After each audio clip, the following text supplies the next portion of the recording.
नवरात्र में हो नवरात्र में भीड़ बड़ी होला ये धन तोहे मेला घुमावे में डरेला मन। नवरात्र में भीड़ बड़ी होला ये धन तोहे मेला घुमावे में डरेला मन।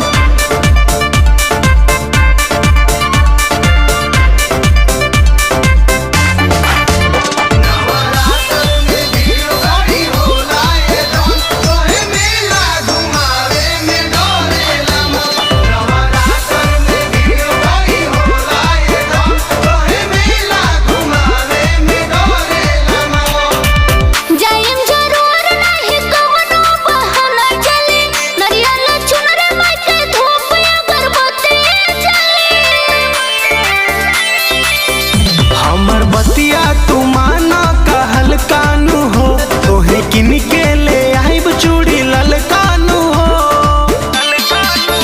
मानमी हरि के बात सैया लेके चला साथ। मानमी हरि के बात सैया लेके चला साथ। हम खर्चा कराइब कम।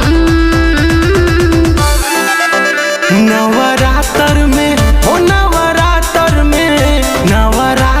में भीड़ बड़ी होला ये धन तोहे मेला घुमावे में नवरात्र में भीड़ बड़ी होला ये धन तोहे मेला घुमावे में डरेला मन।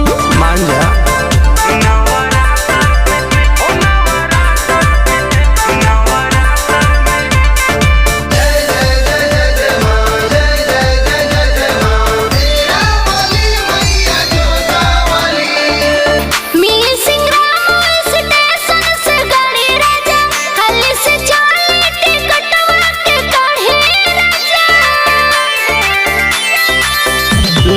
जाता न संगे अजदवा में हर मोरा घूमता कपारे तोहर देख के तेवर।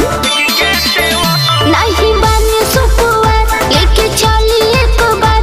नहीं बानी सुकुआर लेके चली एक बार।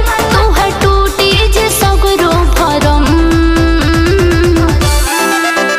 नवरात्र में हो नवरात्र में भीड़ बड़ी होला ये धन तोहे मेला घुमावे में डरेला मन। नवरात्र में भीड़ बड़ी होला ये धन तोहे मेला घुमावे में डरेला मन। अब चलबू।